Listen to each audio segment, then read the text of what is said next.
The first lecture will be about anthropology, design, and covering Patrice in the Scientist by Kristen Miller. So, Kristen Miller, please welcome warmly Kristen Miller. Okay. So, Kristen Miller, educator, researcher, and practitioner working at intersection of anthropology, design, and business. The floor is yours. Thank you. Clicker. Great. Hi, I am delighted to be here. Really delighted to be here. I've been in Warsaw now for about 5 days. This is my first time here. I've been in Europe many times, Japan, other places in the world. First time in Poland. Wow, this is amazing. Just amazing. Yeah, but I'm going to be talking about what I do, anthropology, design, and what I see as converging pathways in the sciences. And I am a scientist. I just want to make that clear. I'm a qualitative scientist. I work across many fields. So currently teaching at the Savannah College of Art and Design in the Design Management program. I've taught recently, gone back to Savannah. I have been in Chicago teaching at the Illinois Institute of Technology. First in the business school, then the Institute of Design. So that may give you some idea about the fact that I'm pretty diversified in my experience. Okay, let's see. All right, so I'm going to be talking about multiple disciplinary collaboration and why it's important. And I have an asterisk up here by multiple disciplinary because I think we need to begin to differentiate the way we talk about working across disciplines. And I'll come to that in just a minute. But why should we be doing this? And the reason, I believe, there are lots of reasons, but some that, I'd like to kind of start with. So change is occurring faster than we can comprehend. And I want to thank Conrad for inviting me to speak today. But it's true. It's just changing so fast. And it was also mentioned by one of the panelists that what we're involved with here is a big experiment. And in experiments, we have failures. And so we need to be aware of that and think about that in advance. Yeah, and just to realize that this is going to happen. So change is happening extremely fast. We have this unbridled technological innovation, and there's a subsequent disruption of social and cultural norms. So we are disrupting faster than we are reintroducing new norms, right? So we're kind of doing this all on the fly, and it's happening at an accelerated rate. And finally, there are profound changes to our physical environment, which we're hearing about all the time. These big things that hit the news, like the burning of the Amazon rainforest. I mean, the lungs of the planet on fire. And they're occurring at an accelerating rate. And we know that this is going to happen because the science is out there that tells us this. So how could one discipline possibly address the kinds of challenges that we're facing? It's not possible. So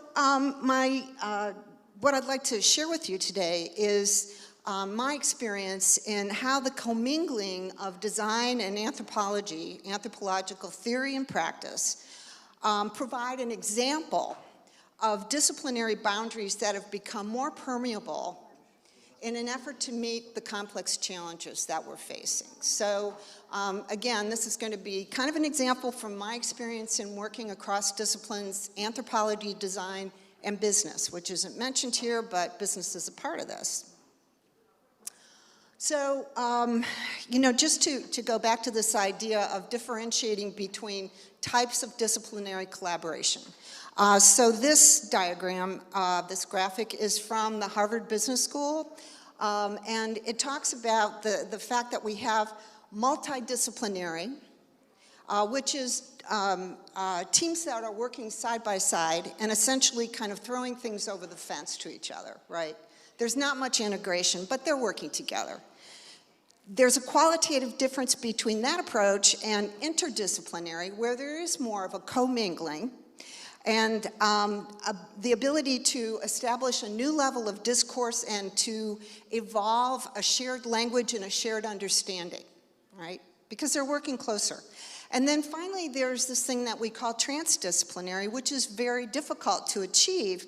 But at this point, you have a group of people who are willing to transcend their disciplinary boundaries in order to come up with something completely novel that blends and commingles their own disciplinary approaches and theories and methods. So I think it's very important to mention, too, it's at the top of this, that in seeking to collaborate, innovation or integration is not always a mutual interest. It's not easy to do this, and it's not always appropriate to do this. So, you know, when we're forming our multiple disciplinary teams, we have to think about what type of collaboration we're really hoping to encourage, right? So as that kind of gets us started, I just wanted to share a little bit about my background. And the idea here is just to give you some idea about the diversity of, you know, my experience and the things that I've been interested in. And as was mentioned again in the panel, scientists kind of like to be able to do what they are inspired to do or curious about. And I have been very fortunate in my life that I have been able to do that. There's, of course, been a cost to that. I'm not tenured. Which is fine with me. I don't mind at all.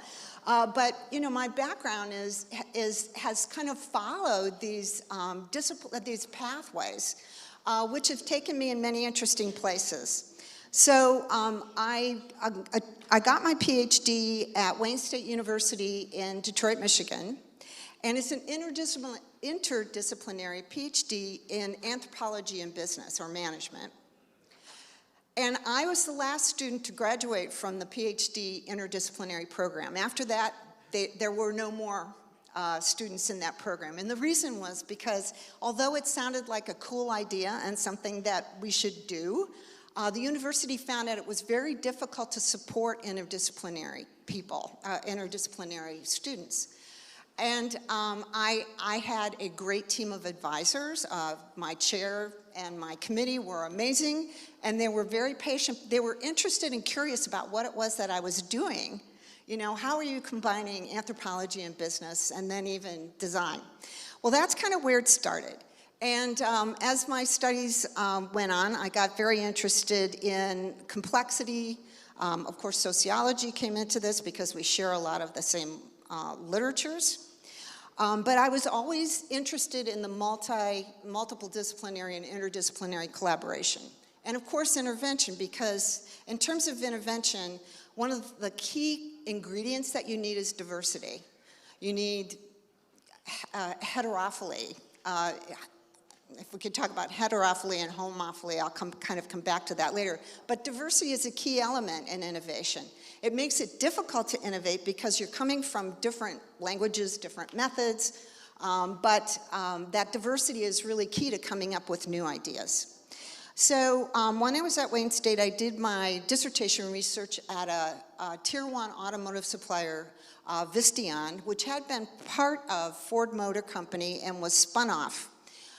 My focus in my doctoral research was on organizational ethnography, and I was looking at the formalization of an innovation process. I wanted to understand how do innovation processes become formalized, because we think of innovation, well, we think of innovation in many ways, but we think of innovation as being kind of freewheeling and creative, and we don't think about automotive engineers being creative necessarily, right?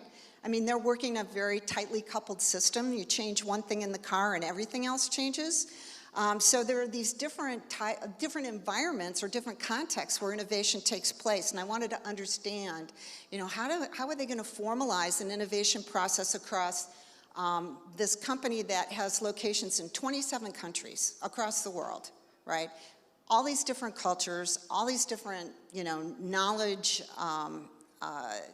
domains. How are you going to incorporate all this into one company-wide innovation process, which of course you had to do. They had to have that. So that was my study. I did an 18-month embedded ethnographic study at Visteon. I have been involved also with science and technology studies, which is a really interesting field that looks at not just the technological development, but how technology, different technologies are received by people and how they change over time, how standardization occurs. That was also very interesting. I did a study with Motorola. Right as I was reminded in a conversation prior to coming into the conference about the fact that when I was working with Motorola, the smartphone had just started to take off, and it was the Motorola Razr, if you remember. Motorola was doing really well at that time. It didn't continue that way, but the study that we did was about sharing practices between family and close friends, close family, close friends. How are people sharing? And we weren't able to look at how they were sharing over smartphones because smartphones didn't exist. So what we were trying to understand was how are they sharing just in their day-to-day interactions, and maybe even over distance.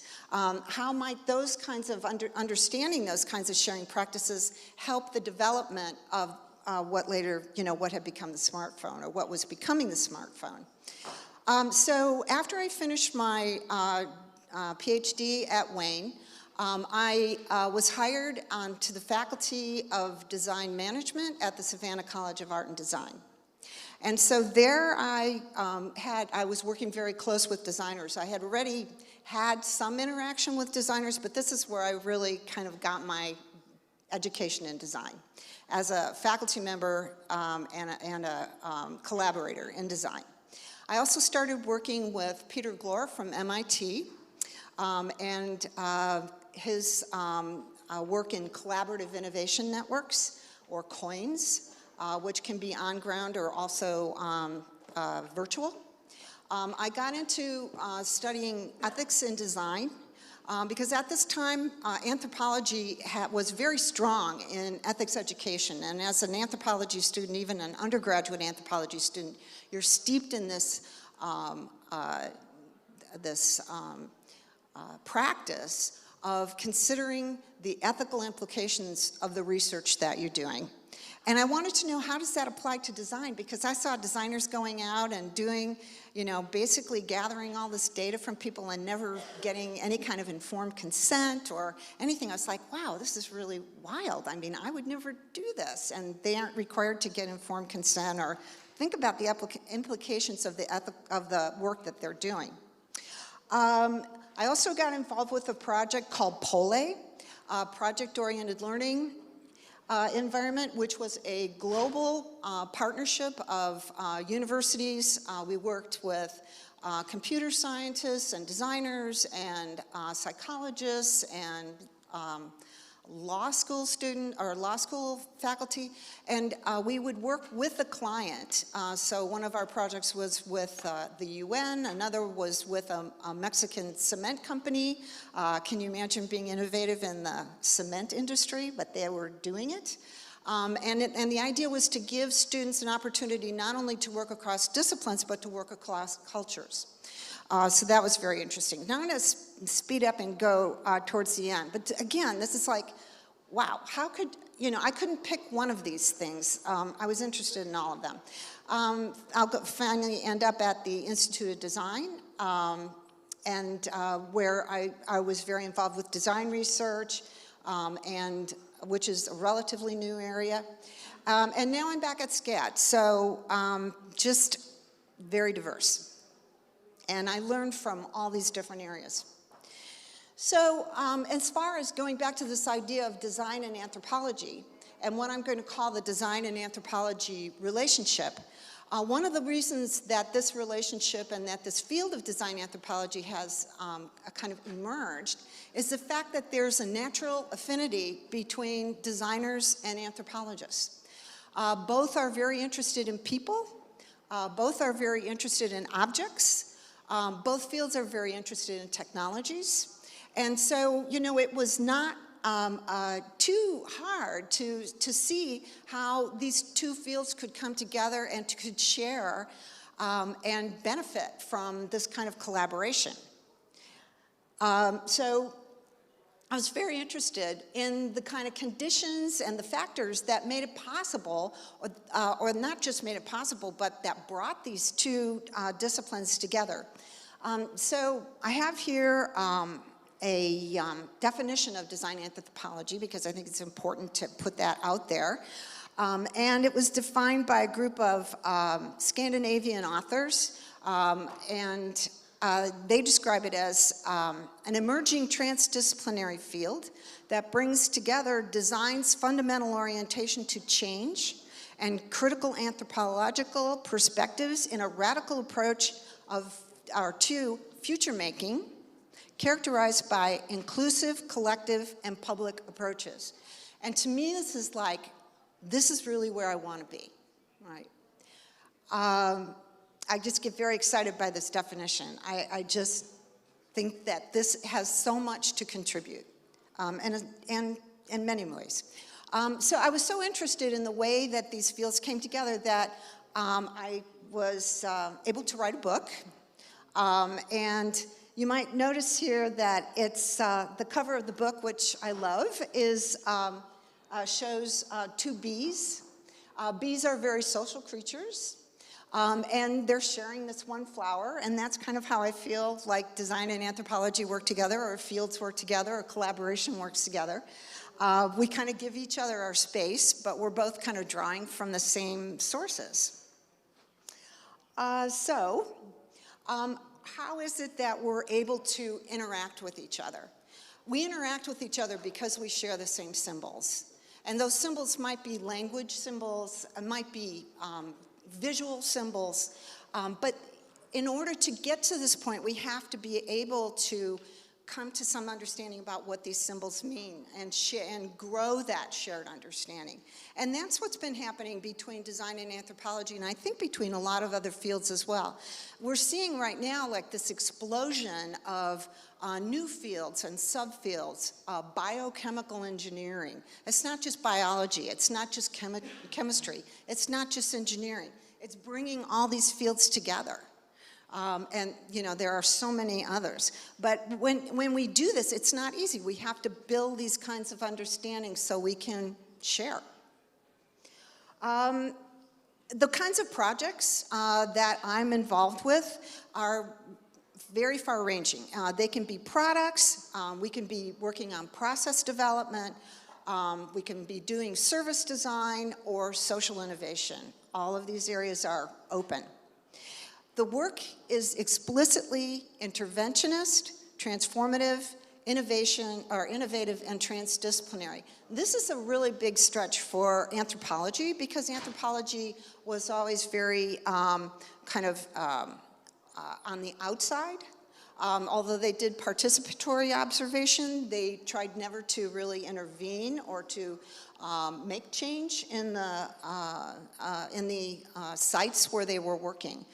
So this is a real change for anthropology, but today anthropology is involved in many different applied fields: business, medicine, design, and others.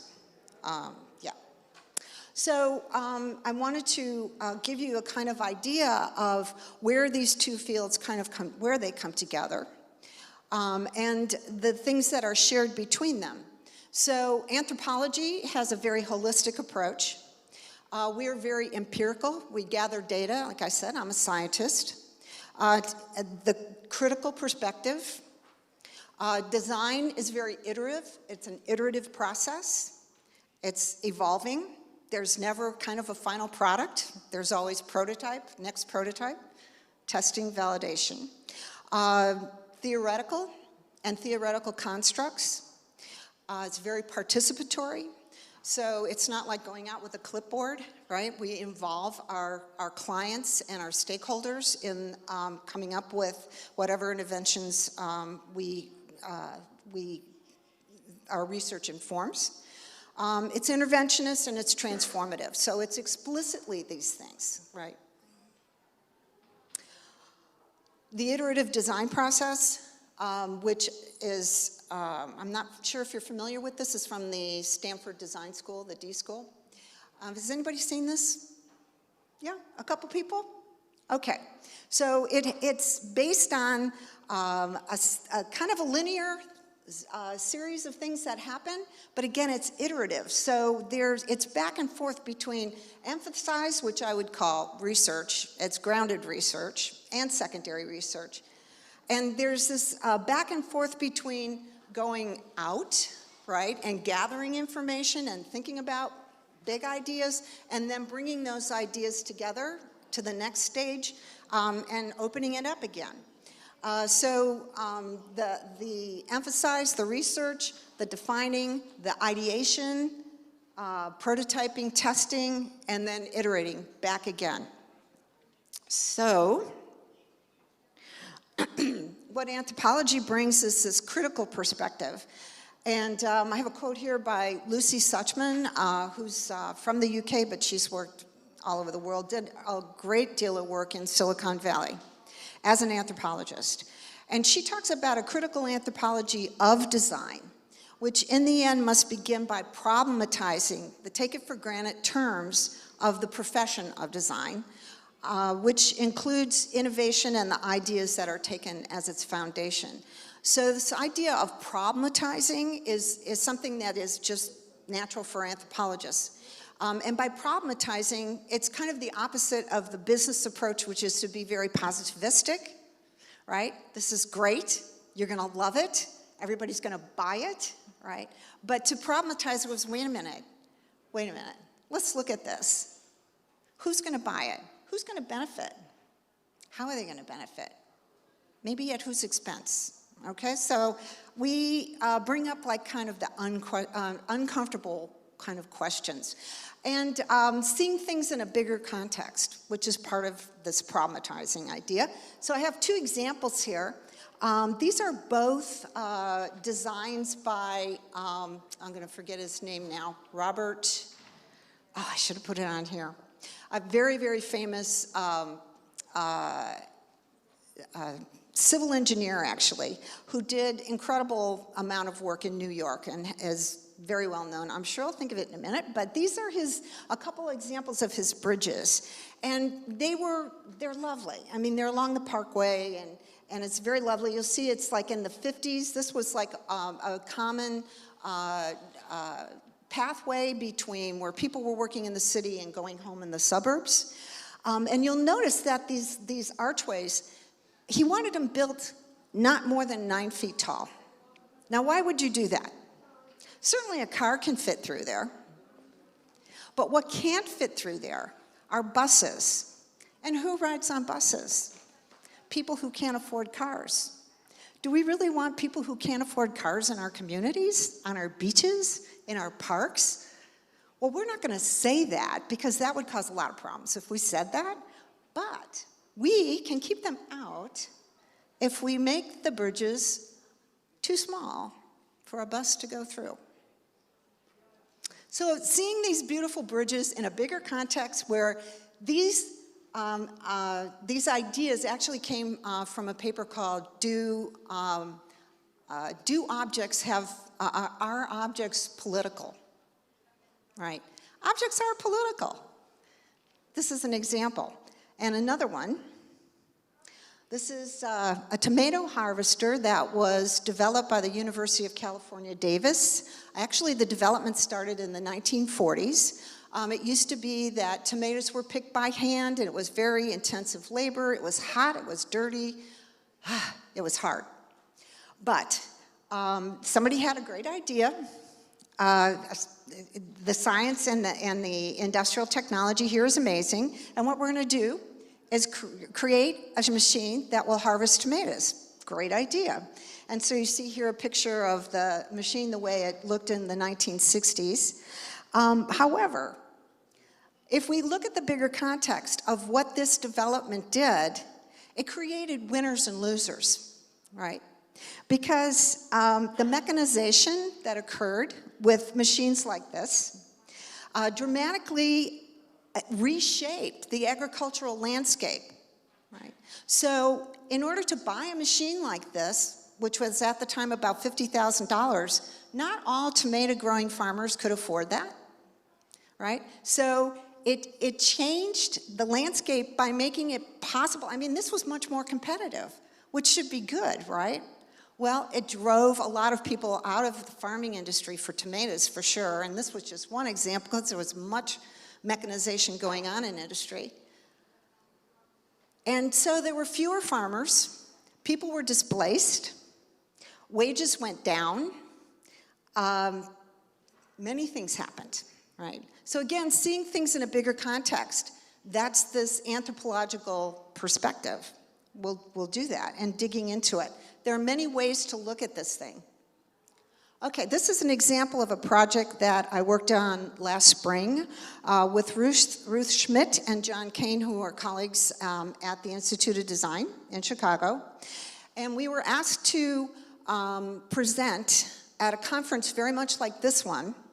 And when we were thinking about what we should present on, we decided that this idea of consent in the virtual world was something that we really needed to look at and begin to think about it from a critical perspective. Now, how many of you are like clicking I accept at least a couple times a week or maybe almost every day, right? Okay, we do it all the time. Do we read all the tiny, tiny little script in there? And what are people, when we do that, you know, we are getting the convenience of using this very handy app or whatever it is, or banking or, you know, whatever. I mean, it's very nice to have these kind of cost savings, convenient devices. But what are we really giving away? Or what are we trading off for this? Our data, right? And so, you know, companies like Google or Facebook harvest this data, right? But do we really know? I mean, now there's concern about this, but designing consent in the age of data and information has a lot of problems, which are just now getting our attention. And to look at it from a more historical perspective, when we think about the hand signature and what that meant, right? And how we developed, you know, how technology was developed to do something like the cross. I don't even know if anybody sees these anymore. I don't think so. You'd probably find them in a scrap heap someplace. But these are for credit cards, right, where you would sign them. And even that technology, you would be, I remember being asked, well, do you want the duplicate? Because there was some concern that, you know, this was like private, this is your information, right? So do you want this thing? Anybody remember that? Yeah? No? Okay. Well, now we don't even have that. So we're farther removed, right, from the people who were actually consenting with and what we're giving away. Okay. Where are we? Oops. All right.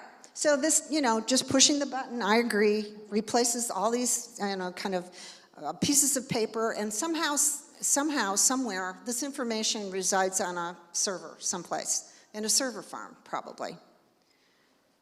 But as far as like whether we can pull it back or change our mind, wait a minute, I don't want to consent anymore. Can I get that back? No, it's gone. You're done. Okay, another example of a multiple disciplinary, interdisciplinary project that I've been working on for the past 3 years is funded by the National Science Association, the NSF, National Science Foundation. And I'm working with an interdisciplinary team from IIT. We have Elizabeth Hilt, who came to IIT from Germany. She is a bioethicist. Myself. We have Kelly Lass, who's also an ethicist and librarian. Eric Bray, biomedical engineering, and now at the University of Texas in San Antonio. And then Stephanie Taylor, who is a psychology PhD, or candidate at this point. And so this team is very diverse, and we are working on a project from the Directorate of Social Behavior and Economic Sciences And what we're looking at is ethics education in the sciences. And in the United States, this has become almost non-existent. So the types of ethics education that are being done with the people who are working in science labs, STEM labs, might be, you know, they have a course online. Maybe they have a lecture, maybe a 4-hour seminar where they get some case studies, but basically it's not working. What they're finding is that the retention of ethics education, once it's over, you know, people are not retaining this. It's just not making sense to them. And so what we set out to do in this 3-year project was to use something called, bottom-up approach to ethics education. And so what we did was we did a bunch of a survey, and we did a bunch of discussions with faculty, interviews with faculty in the STEM biology, biomedical engineering, material science, and chemistry. And then we, when they agreed to let us work with their students, we brought students in from different labs on campus, and we worked with them over a semester and had a process of kind of introducing them to the ethical standards, the codes that are relevant for their discipline. And then we asked them, after they were into this for a couple weeks, and they started sharing, we asked them to start sharing, like, what kinds of ethical issues come up in your labs where you're working, right? Now, there's something called the RCR, Responsible Conduct in Research, and this covers the big 7: plagiarism, treatment of human subjects, treatment of animal subjects, what else is in there? Authorship, and a couple other issues. But nowhere in there was there anything about the interaction between individuals in the lab and the interaction between students and mentors. And so the students came up with this stuff, the kinds of issues that they were dealing with in their day-to-day lab environments. Yeah, there were some authorship issues, but their biggest issues were interactions within the lab, personal kind of relationships. The international students were particularly interesting because they were, I'll just say, taken advantage of or not thought about carefully. So for example, if they were coming from, let's say, China, and it was a US holiday like Thanksgiving or Christmas, it was assumed that they would be around to be able to do the kinds of like everyday lab maintenance that has to be done. And that was the assumption. But when it came time for Chinese holidays, there was no consideration. So it was like they were just kind of not considered. There was so much so much information that it was just assumed that they didn't need to know, and they came in kind of flying blind. They were also at a disadvantage because if they were, for some reason, if their PI, their principal investigator, their faculty, didn't want to have them in the lab anymore, like say they didn't want to work these extra hours or didn't want to be a TA in 3 different classes plus all their other work, they didn't even feel like they had the ability to say anything, because if they were thrown off that lab, then they were going to be sent home, essentially. So there were a lot of ethical implications to that. And then there were gender issues.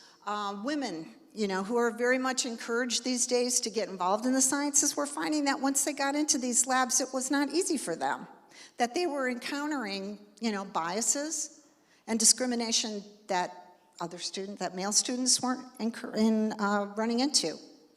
Sometimes quite blatant. So the point was that even though we have this kind of formal ethical codes, and even though the university has all these codes of conduct, the kinds of things that really mattered to these students weren't really coming out.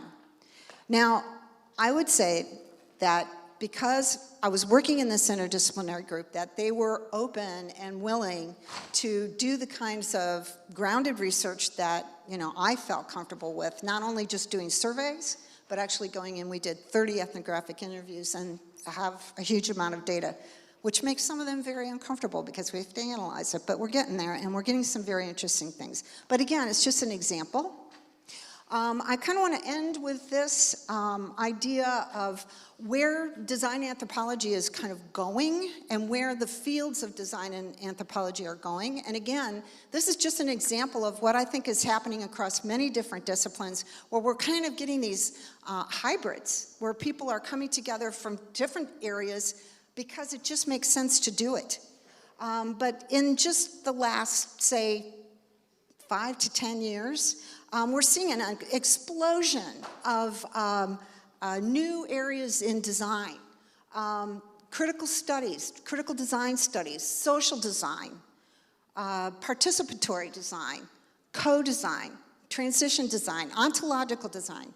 So it's not just like, you know, there may be this big design umbrella and you have industrial design under that, design management, but it's like a proliferation of different areas as people are trying to kind of map out new areas of collaboration.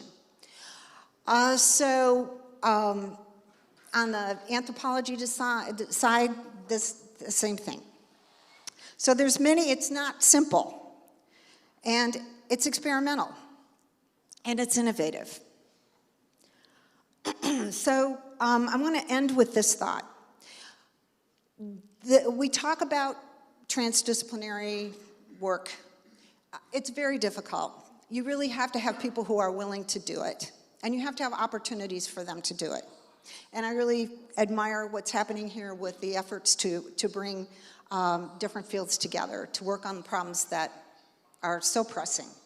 But this was a thought from Natalie Hansen, who's a principal at ZS Partners. They do a lot of work in software development. And what she was saying is that if we don't do the work to learn to collaborate in an integrated way, and it's work, and we focus all our empathy, which we try to do in design to understand our users or the people that we're trying to design for and with, if we use all our energy on that, and we don't spend energy on developing our teams, then we end up with dysfunctional teams that produce dysfunctional products. And I think that that's kind of the bottom line. So, some references, and thank you so much for your patience and for listening. I'm really happy to be here.